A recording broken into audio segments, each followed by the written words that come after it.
Estar muito próximo de Trump, na verdade, prejudicou Orbán, porque agora estar próximo de Trump é quase uma vergonha em muitos lugares. Trump tem essa incrível capacidade de alienar todos os seus amigos e apoiadores. Ele faz isso de propósito, sabe? Com o movimento MAGA, com a Inglaterra, com a França, insultando o Papa, insultando Macron, insultando Starmer. Ele está insultando todo mundo, tornando-se persona non grata em todos os lugares. Então, na verdade, ouvi dizer que depois que Vance fez um discurso, houve uma queda catastrófica nas avaliações de Orbán. Foi como um beijo da morte.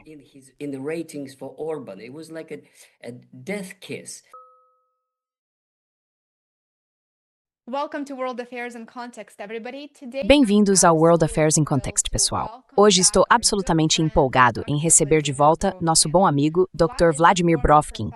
O Vlad é ex-professor de Harvard e autor de vários livros sobre política e história. Vou deixar os links abaixo. Ele também tem um canal excelente no YouTube e tenho certeza de que muitos de vocês já o conhecem. Para quem ainda não conhece, vou deixar o link do canal dele na descrição também.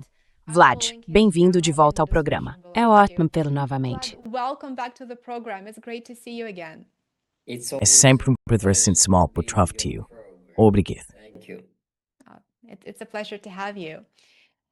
É um prazer tê-lo aqui. Então, há muitas coisas acontecendo na Europa, e uma das principais é, claro, as eleições na Hungria. No fim de semana, a Europa foi abalada pela derrota do primeiro-ministro Viktor Orbán nas eleições. Ele está no poder há 16 anos e conseguiu preservar a soberania da Hungria enquanto mantinha laços tanto com a Europa Oriental quanto com o Ocidente. O que torna essa eleição húngara tão significativa para a Europa e para a política global?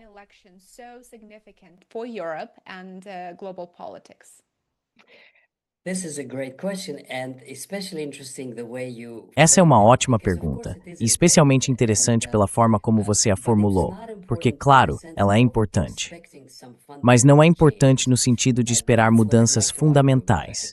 É justamente contra isso que eu gostaria de argumentar, porque aqueles que dizem, isso é uma grande virada na política europeia, não é. É uma mudança apenas no sentido de que os fundos bloqueados para a Ucrânia serão liberados. Só isso. Não há outra mudança. E isso é importante de entender porque Magyar vem do mesmo partido político. Ele é um insider do partido de Orbán. Ele se separou há 2 anos e, em algumas questões, adota uma posição ainda mais conservadora ou firme do que Orbán. Então, deliberadamente, enquanto me preparava para essa conversa, fiz uma busca sobre esses temas.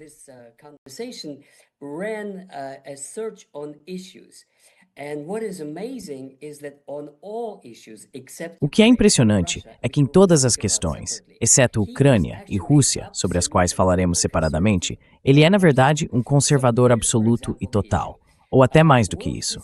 Por exemplo, ele apoiará a iniciativa fortemente defendida por von der Leyen e pela liderança de Bruxelas de passar do consenso universal na Europa para a eliminação do poder de veto de cada membro. Em outras palavras, adotar a votação por maioria? Não. Ele não vai abrir mão do direito de veto da Hungria, nem de qualquer outro país. Portanto, ele é contra isso. E quanto às cotas de imigrantes? Não. Ele continua a política de Orbán.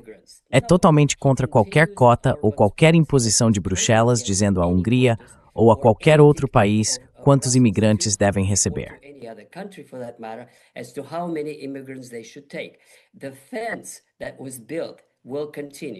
A cerca que foi construída continuará e, como ele disse, foi reforçada em algumas áreas.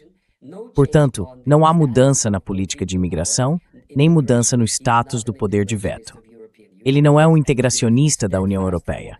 Na verdade, é firme em ver a Europa como uma união de nações soberanas. Assim, soberania conservadora. Essa tem sido basicamente a posição de Orbán o tempo todo. A única razão pela qual von der Leyen, Macron e os outros líderes atuais da UEM estão tão entusiasmados com isso é porque agora, na questão Rússia-Ucrânia, tão cara a eles, ele mudou. E a mudança basicamente é a seguinte.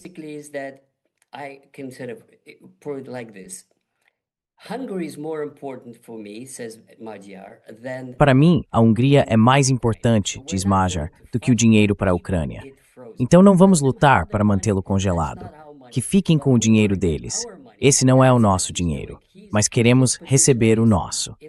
E é exatamente isso que ele está fazendo. Sua posição é, de certo modo, muito inteligente. É o que se chama de querer ter o bolo e comê-lo também. Ele quer agradar aos europeus para conseguir o dinheiro congelado da União Europeia de que a Hungria precisa. Ao mesmo tempo, está pagando esse preço ao liberar fundos para a Ucrânia. Nesse sentido, trata-se apenas de uma política pragmática, nada além disso. Não é uma mudança fundamental na posição da Hungria. E por fim, sobre questões internas, como aborto, a agenda woke e os direitos das minorias sexuais.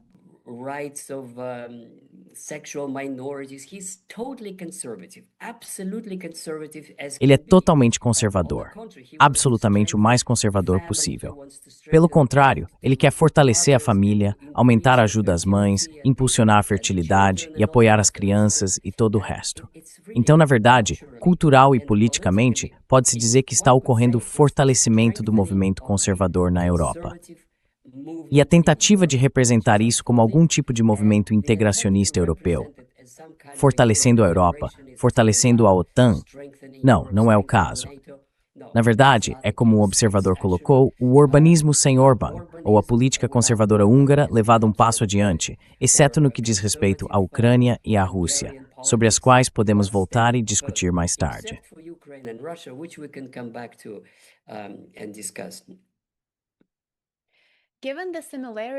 Dadas as semelhanças, o que você acha que foram as principais questões que afastaram os eleitores de Orbán e de seu partido?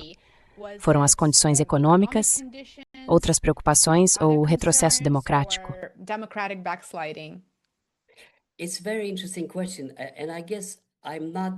É uma pergunta muito interessante. Acho que não estou, próximo o suficiente da Hungria para realmente comentar sobre isso. Seria preciso ser um especialista em sociedade húngara. Mas a minha impressão é que estar muito alinhado com Trump, na verdade, prejudicou Orbán, porque agora estar próximo de Trump é quase um constrangimento em muitos lugares. Trump tem essa incrível capacidade de alienar todos os seus amigos e apoiadores. Ele faz isso de propósito, com o movimento MAGA, com a Inglaterra, com a França, insultando o Papa, insultando Macron, insultando Starmer. Ele está insultando todo mundo, tornando-se uma pessoa não grata em todos os lugares. Então, na verdade, eu ouvi dizer que depois que Vance fez um discurso, houve uma queda catastrófica nas avaliações de Orbán. Foi como um beijo da morte.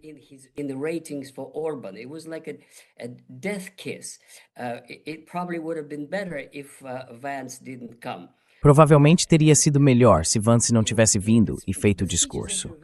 Mas o discurso em si foi realmente notável, porque basicamente repetiu as mesmas coisas de antes.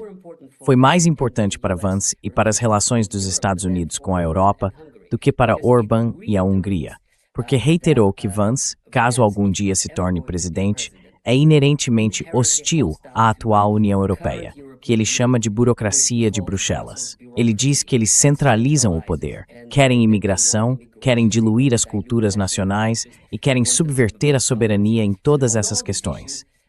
Em seu discurso, Vance foi ainda mais anti-ocidente do que Orbán, ou do que o próprio Vance havia sido quando falou na Conferência de Segurança em Munique. Por isso, o discurso foi importante. Mas, falando de Orbán, me parece que a mudança foi algo normal.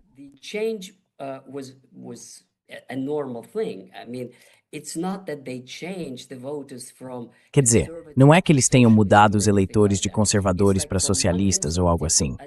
É mais como de um conservador para outro, um super conservador, aluno da geração anterior. Esse cara é mais jovem. E talvez o que tenha influenciado é que a Hungria realmente precisa desses fundos. Eles sentem que têm direito a eles. E bloquear fundos para a Ucrânia não é algo muito importante para eles. Vamos deixar que eles fiquem com isso. Mas o interessante sobre a Hungria e a Ucrânia é que a mídia ocidental apresenta a situação como agora haverá boas relações entre a Hungria e a Ucrânia. Não haverá, porque as duas questões fundamentais permanecem e elas não podem ser resolvidas imediatamente, simplesmente apertando as mãos ou dizendo, hoje vamos ter boas relações.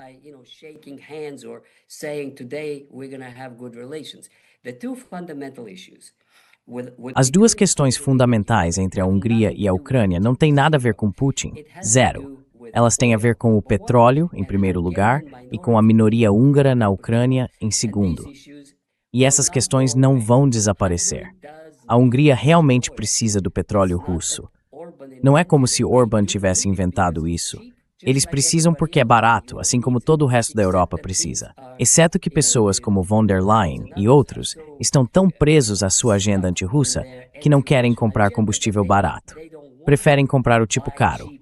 Tudo bem, que comprem, desde que possam pagar e enquanto os americanos tiverem. Mas não tem. Os próprios americanos importam petróleo.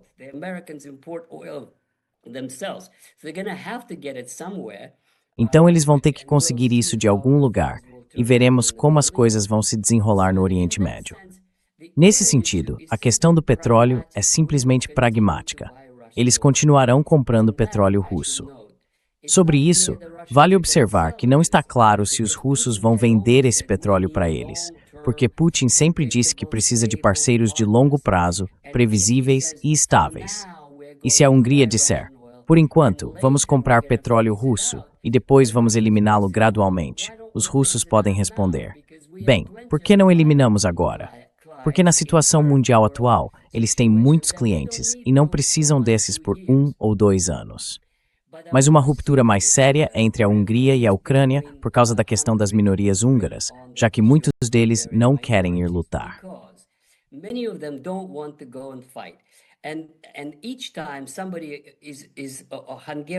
Cada vez que alguém que é cidadão húngaro da Ucrânia, de nacionalidade húngara, é agredido pela agência de recrutamento, toda a Hungria vê essas imagens. Depois, há marchas, protestos e ações diplomáticas, convocação de embaixadores e assim por diante. Portanto, este é um grande problema.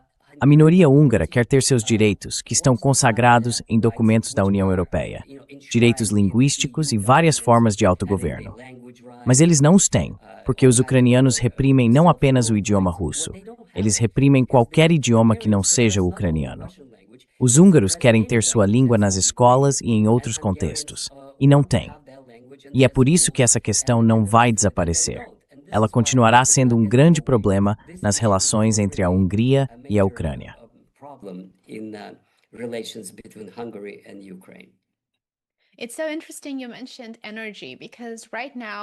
É muito interessante você ter mencionado energia, porque agora, com a guerra no Oriente Médio, parece que a Rússia está em uma posição muito favorável em termos de possuir a energia e os suprimentos de que todos precisam. E Putin ainda não usou isso como alavanca na medida em que poderia.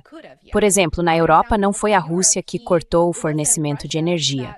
Foi a própria Europa que atira no próprio pé sempre que tem oportunidade. Depois, precisa comprar GNL e petróleo bruto muito mais caros de outras fontes. Então, é interessante porque a Rússia está passando por um novo tipo de transformação.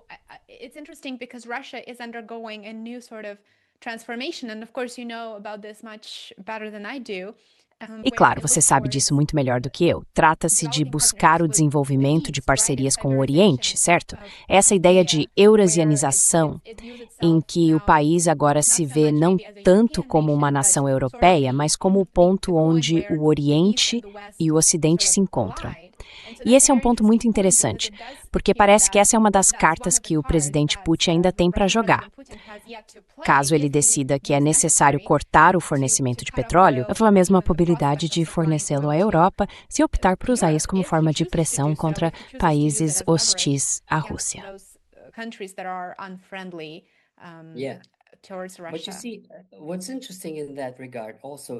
Mas veja, o que é interessante nesse sentido são as tendências históricas de longo prazo em contraste com as mudanças imediatas de política. O que é realmente importante é que, independentemente do que a UAE faça ou do que Putin faça, o processo histórico de longo prazo que estamos vendo se desenrolar bem diante dos nossos olhos é uma mudança da atividade econômica do oeste para o leste. Isso é uma coisa. E a segunda, é claro, é uma mudança do comércio marítimo para o continental. E os maiores parceiros no comércio continental são a Rússia e a China. Se tem muito petróleo. China's economy needs a lot of oil. Now, maybe 100 years from now, they would. Agora, talvez daqui a 100 anos, eles façam uma transição completa para a energia eólica e solar ou para quaisquer outras fontes de energia de que precisem. Mas no futuro previsível, nas próximas décadas, ainda precisarão do petróleo russo. Então os russos estão agora construindo o Sibéria 2. E esses são gasodutos que não podem ser obstruídos por ninguém, a menos que os Estados Unidos decidam bombardeá-los, o que é improvável, porque então a Rússia poderia bombardear os deles. Esse é o equilíbrio. Recentemente, o primeiro-ministro da Indonésia se reuniu com Putin e eles assinaram vários acordos econômicos. É um país enorme, cerca de 200 milhões de pessoas, o que equivale à Inglaterra, França e Itália juntas. Um único país.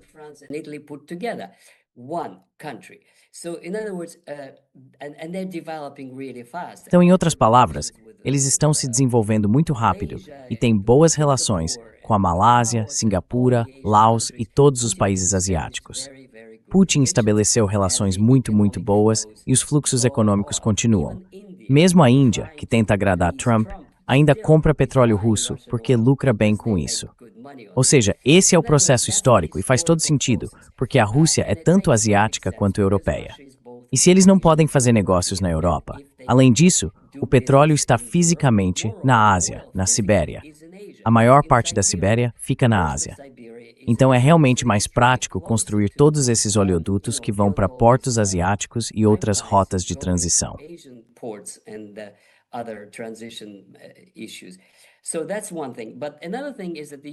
Então, isso é uma coisa. Mas outra é que a União Europeia adotou a posição de eliminar gradualmente o petróleo russo.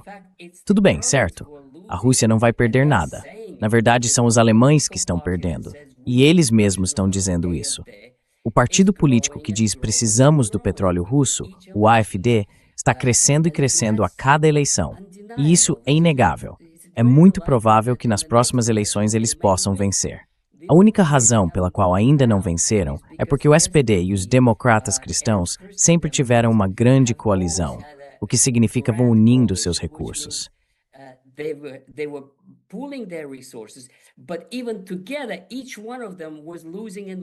Mas mesmo juntos, cada um deles estava perdendo, a ponto de agora o SPD estar com cerca de 15%, o que é o nível mais baixo de sua história. E as pessoas do SPD estão dizendo, bem, essa coalizão está nos matando. E ainda assim, eles têm tanto medo de mudar de rumo, medo de que o AfD vença, que se agarram a um caminho autodestrutivo. Tem medo de mudar, porque se o fizerem, vão perder. E de qualquer forma, vão perder. Eles apenas preferem esperar mais alguns anos, na esperança de que algo aconteça e talvez sobrevivam. As mesmas coisas estão acontecendo por toda a Europa.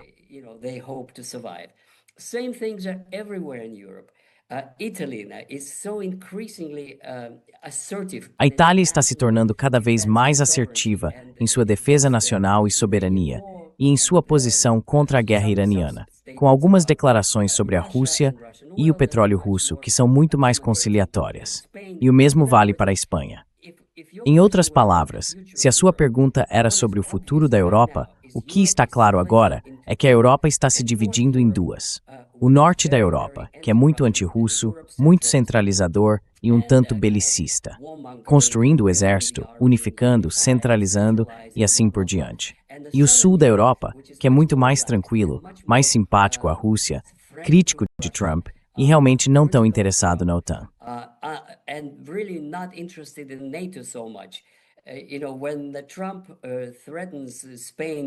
Sabe, quando Trump ameaça a Espanha, vamos expulsar vocês da OTAN.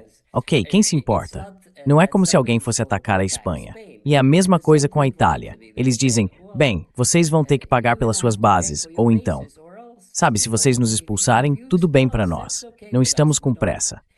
Esse é um fenômeno novo muito interessante.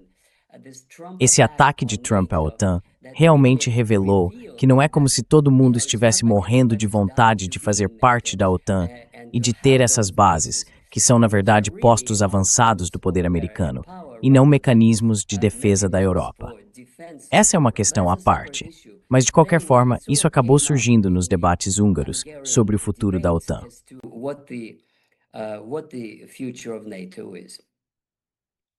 Ursula von der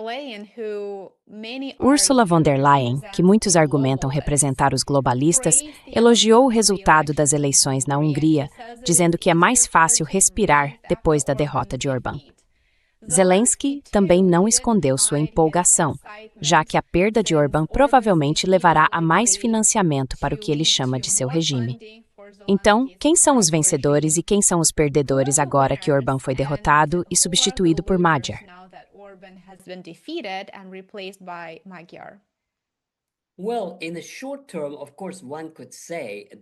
Bem, a curto prazo, é claro, pode-se dizer que isso é uma perda para a Rússia em uma constelação política de curto prazo, porque quando havia Orbán, existiam aqueles apertos de mão aparentemente amistosos entre Orbán e Putin. Mas não acho que isso tenha ido muito longe ou muito fundo, porque todos sabem quem é quem. E veja, Orbán tentou se posicionar com esse relacionamento único em que podia ir até Putin e apertar sua mão, ir até Trump e apertar sua mão e ser uma espécie de enfant terrible dentro da União Europeia. Mas em um nível mais profundo, como eu disse, as realidades geopolíticas não mudaram com essa eleição. No curto prazo, o que mudou é que os ucranianos provavelmente vão receber seus 90 bilhões de dólares. Ukrainians are going to probably get their 90 billion. However, as I mentioned in my previous No entanto, como mencionei na minha discussão anterior sobre o assunto, os europeus não têm esse dinheiro. Quero dizer, eles aprovaram o gasto, mas realmente conseguir esse valor será extremamente difícil, especialmente se a guerra no Oriente Médio continuar. O preço do petróleo, vemos isso na TV aqui na Europa todos os dias.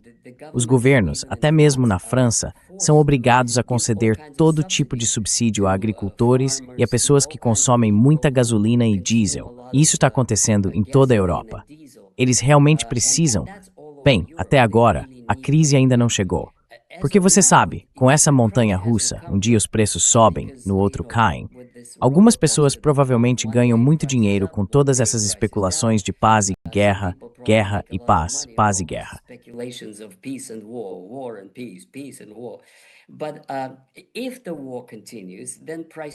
Mas se a guerra continuar, os preços vão subir, e isso significa que eles simplesmente não terão dinheiro extra. Foi com grande dificuldade que von der Leyen conseguiu levantar esses teóricos 90 bilhões. Mas na prática, sabe, a Hungria, aliás, não vai aderir a isso, então não está participando. E a Eslováquia também não. Então será interessante ver se eles conseguirão reunir esse dinheiro. Mas mesmo que consigam, e eu também falei sobre isso recentemente, mesmo que consigam, a Ucrânia precisa de cerca de 40 bilhões de dólares além do que já tem, o que não é muito, por ano. Esse é o mínimo necessário, apenas para manter as coisas funcionando. That's bare minimum, just to hold on things. And that means that if they get what they E isso significa que se eles conseguirem o que esperam, terão dinheiro suficiente até novembro, e talvez consigam de alguma forma estender até o fim do ano. Mas se receberem menos, então não haverá o suficiente para nada. Isso é uma coisa. A segunda é que dinheiro não é arma. Os europeus estão começando a produzir drones e outros equipamentos para fornecer à Ucrânia, mas não nas quantidades necessárias para sustentar isso. Os russos estão produzindo projéteis de artilharia e drones cada vez mais sofisticados e em número crescente. Os europeus talvez acabem alcançando esse ritmo, e é isso que os generais russos temem. Falei sobre isso no meu vídeo anterior. I discussed it in my previous video. They fear that eventually the Europeans will Eles temem que eventualmente os europeus consigam, mas eu duvido. Não sei, talvez consigamos, talvez não, porque eles não têm dinheiro, não têm vontade, não têm fábricas funcionando, não têm energia e não têm unidade. E as eleições na Hungria não vão mudar nenhum desses fatores. Ainda haveria falta de dinheiro, falta de unidade, falta de vontade e falta de armas. Eles gostariam de ter tudo isso. Continuam falando sobre construir um exército europeu, construir isso, construir aquilo. Mas forgors for, ela roth. É um instante estranho to death.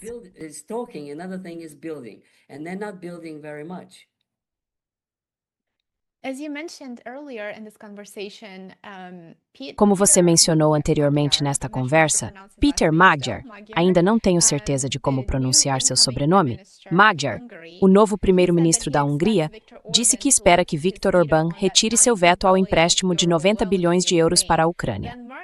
Em seguida, Merz, o chanceler da Alemanha, reagiu muito rapidamente e disse: "Bem, a Europa deve liberar o dinheiro o mais rápido possível. Deve liberar o dinheiro agora", disse Merz. O principal objetivo de Zelensky é, claro, permanecer no poder, e ele pode fazer isso continuando uma guerra que todos entendem que a Ucrânia já perdeu e não pode vencer.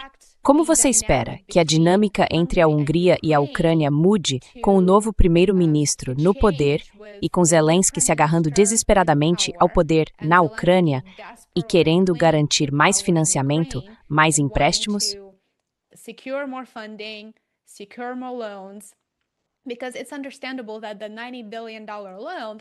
Porque é compreensível que o empréstimo de 90 bilhões de euros não vá realmente decidir o destino da Ucrânia. É apenas o suficiente para servir como uma espécie de linha de vida.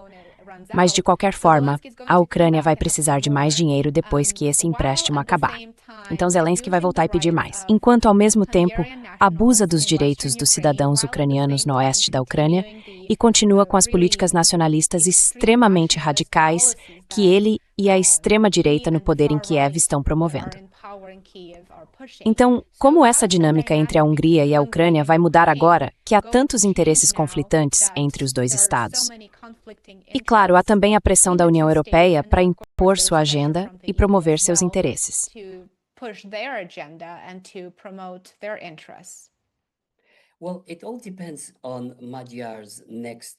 Bem, tudo depende dos próximos passos de Magyar e de como Zelensky vai responder a eles. É difícil prever, mas se você olhar para o histórico de Zelensky, ele é muito parecido com Trump. Ele já insultou praticamente todo mundo que podia insultar, incluindo Merz e os húngaros. Então ele é muito nada diplomático, para dizer o mínimo, ou grosseiro, para ser mais direto. Em termos de ações, o que será importante para ver para onde as coisas estão indo é se Zelensky vai permitir o conserto do oleoduto Druzhba, porque os ucranianos o sabotaram deliberadamente. Os húngaros, sob Orbán, quiseram enviar uma delegação para ver o que havia de errado, e os ucranianos nem sequer permitiram que eles o inspecionassem.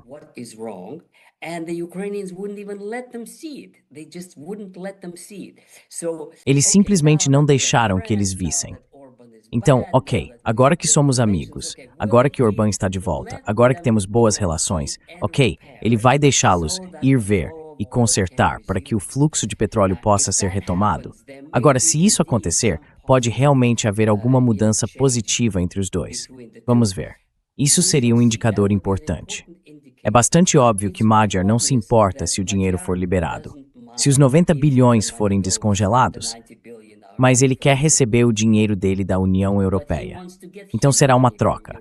Ele poderia dizer, ok, não vamos bloquear, mas vocês têm que nos dar o nosso dinheiro que está congelado.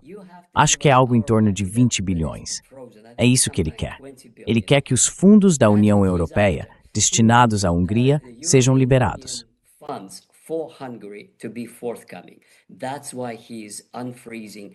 É por isso que ele está descongelando os fundos para a Ucrânia. Como acabamos de discutir, essa será uma ajuda temporária. Mas agora, não sei o que eles podem fazer com esse dinheiro. Não há armamentos suficientes disponíveis nos mercados mundiais. Nenhuma das armas americanas está disponível. Nenhuma. Quero dizer, Trump chegou a pedir mísseis Patriot à Polônia para Israel. Então, os próprios americanos não têm estoques suficientes de armas para sustentar a guerra no Oriente Médio, muito menos para a Ucrânia. Como eu disse, os europeus estão começando a reagir. Há um programa na França, eles estão começando a construir 1000 drones. Isso não é nada. 1000 drones equivalem a um dia de uso. Em um único dia, os russos enviam 1000 drones para Kiev e outros alvos.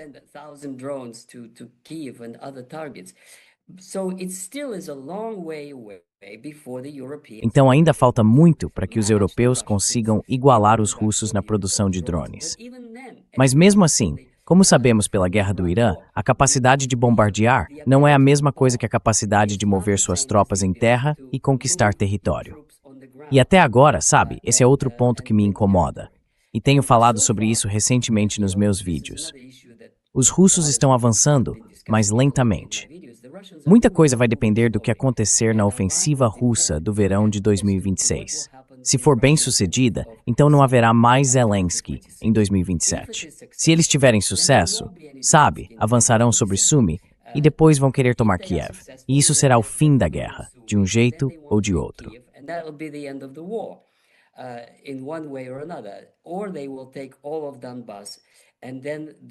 Ou eles vão tomar todo o Donbass, e então o foco vai se deslocar para Kharkov e Odessa. Então não é como se fôssemos ver a mesma coisa em 2027, 2028 ou 2029. Não, as coisas vão chegar a algum tipo de resolução. Talvez neste ano, talvez no próximo. Mas novamente, a cada movimento das tropas russas, a Ucrânia está perdendo áreas industriais. O Donbass é o coração da indústria ucraniana. Sem ele, é apenas um território agrícola, com campos bonitos e igrejas brancas encantadoras. Uma das cidades se chama até Igreja Branca. Mas não é mais o gigante industrial que a Ucrânia soviética costumava ser.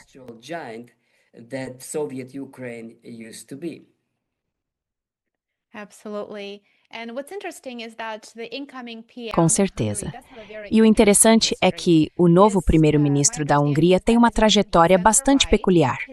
Pelo que entendi, como você mencionou, ele é de centro-direita. A ex-esposa dele foi ministra da Justiça no governo Orbán, e ele próprio não é nenhum estranho para Viktor Orbán, como você disse. Então, Magyar já tem um bom entendimento das políticas de Orbán daqui para frente. Ele não é um novato que será pressionado de um lado para o outro por autoridades da UAE. Parece que ele já tem uma ideia clara de como vai lidar com o dilema entre o leste e o oeste. Ele chegou a dizer que a Ucrânia não deveria contar com a Meirei na próxima década.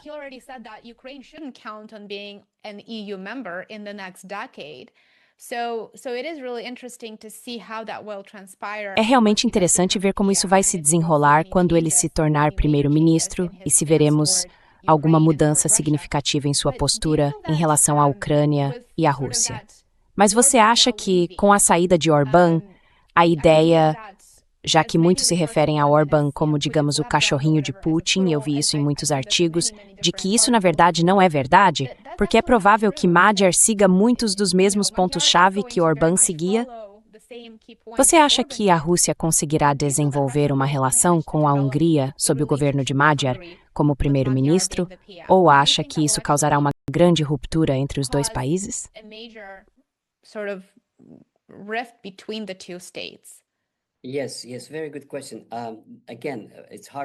Sim, ótima pergunta. Novamente, é difícil prever, mas os primeiros indícios são de que o governo russo, Putin e Peskov, não ficaram muito satisfeitos com Magyar. E não é tanto pelo fato de ele ter substituído Orbán, são as declarações que ele próprio fez. Deixe-me explicar isso, porque revelam bastante sobre as atitudes de um nacionalista húngaro como ele. O que Putin e Peskov não gostaram foi que eles disseram: "Não queremos parabenizar líderes hostis." Agora, em alguns desses comícios, o que foi particularmente ofensivo para os russos foram os slogans e os gritos nas enormes multidões a favor de Magyar. Russos, fora. Ora, os russos não estão na Hungria, então o que isso quer dizer? Fora.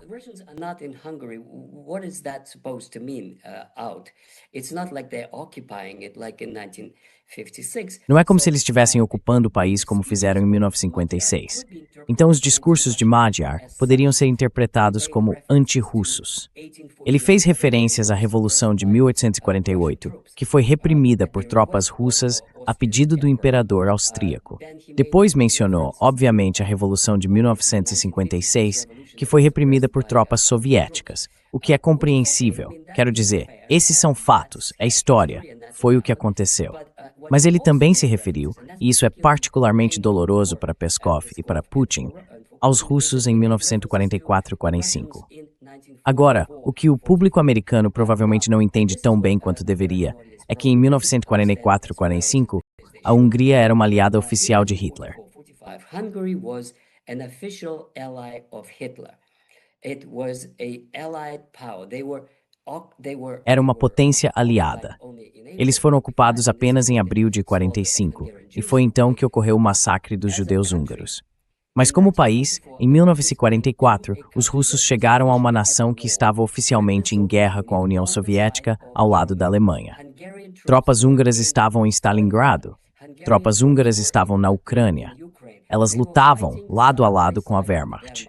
Portanto, quando os russos chegaram a Budapeste, era de se esperar que tratassem aquele país como um inimigo derrotado, assim como fizeram em Berlim. Agora, a Áustria foi dividida em 4 zonas de ocupação, mas a Hungria não.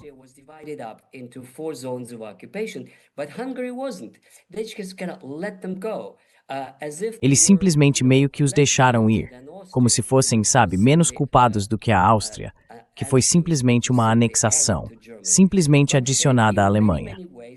Mas de muitas e muitas maneiras, os húngaros na Segunda Guerra Mundial, o histórico deles é, com licença, não dá para escapar disso, foram aliados de Hitler. E quando o Exército Vermelho chegou, eles tinham todo o direito de tratá-los exatamente como agiram em Stalingrado, comportando-se como conquistadores. Então, quando os soviéticos instalaram seu regime fantoche, sim, isso soa terrível, mas os americanos fizeram a mesma coisa em todos os lugares por onde passaram. Quero dizer, é duro, mas é assim. Você perde a guerra e sofre as consequências da ocupação. Outros países não entraram em guerra, mas muitos entraram. Os italianos apoiaram Hitler, a Romênia apoiou Hitler, até a Bulgária enviou tropas.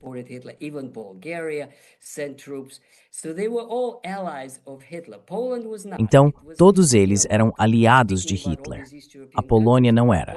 Veja, falando sobre todos esses países da Europa Oriental, a Polônia era oficialmente aliada das potências aliadas, com o governo em Londres. Eles eram anti-russos, mas ainda faziam parte dos aliados, e Stalin os tratou como tal. É por isso que a Polônia recebeu cerca de 1/3 de seu território graças a Stalin, que lhes deu terras tomadas da Alemanha. Em outras palavras, meu ponto é que os húngaros não têm direito de reclamar sobre a forma como os russos se comportaram em 1944-45. E se Magyar defende aquele governo nazista, aliado de Hitler, isso significa que ele não pode esperar boa vontade de nenhum governo russo, incluindo Putin e Peskov. Portanto, esse foi um grande erro da parte dele.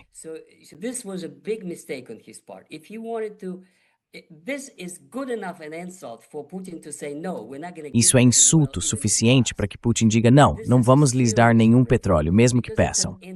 É uma ruptura séria, porque é um insulto a Putin. A Segunda Guerra Mundial é sagrada, é algo intocável. E se alguém disser algo ofensivo sobre o comportamento dos russos em 1944, isso é praticamente a pior coisa que se pode dizer a Putin. Porque ele é totalmente contra qualquer, como ele mesmo diz, reavaliação da guerra. Os heróis do Exército Vermelho são sagrados para ele. E acho que isso significa que há uma chance real de ruptura, porque Magyar, como um verdadeiro nacionalista, diz aos russos: vocês nos oprimiram em 1848, em 1944 e 56. Então esse tipo de atitude significa temos um ressentimento contra vocês.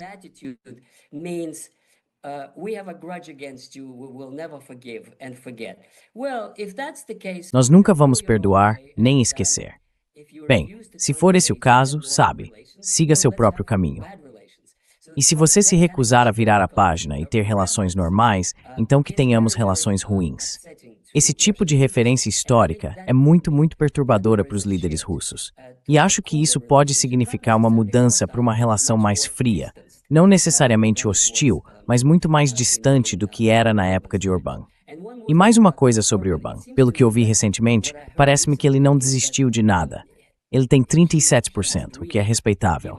Isso se traduziu em menos assentos no parlamento, mas é 51 contra 37.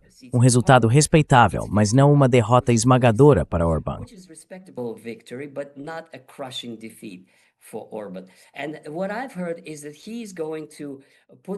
E o que ouvi é que ele vai concentrar seus esforços no Parlamento Europeu, onde quer ser o líder do bloco soberanista e eurocético. Orbán está muito ativo agora no Parlamento Europeu e construiu esse tipo de reputação como um líder de alcance mundial, o que é impressionante para um país pequeno como este. Ele vai continuar com sua agenda de uma Europa soberana. uma união de nações soberanas, em vez de uma espécie de superestrutura de centralização comandada por von der Leyen e outros. Portanto, parece que sua carreira não acabou. Ele vai continuar e tem todas as chances de sucesso.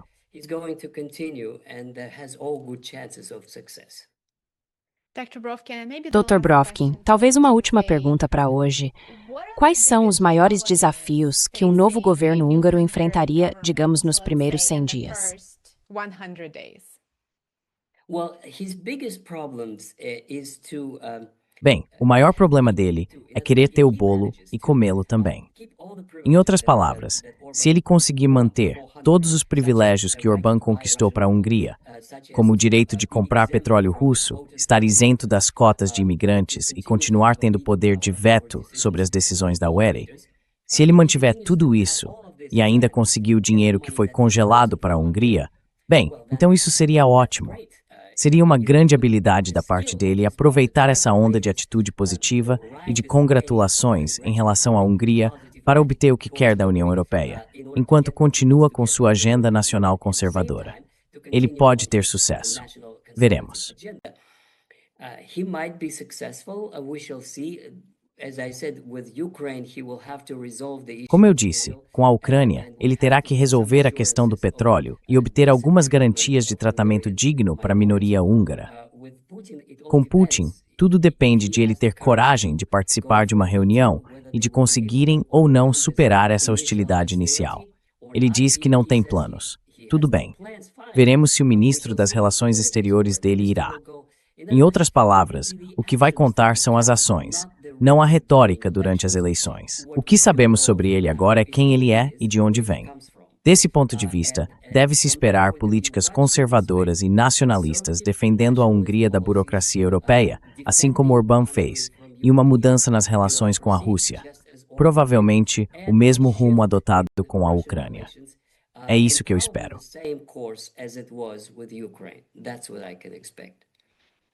Dr. Brovkin, sempre ótimo ouvir suas ideias e contar com sua experiência. Muito obrigado por participar, Orar, e como sempre, espero tê-lo novamente conosco em breve. Muito sim. Obrigado.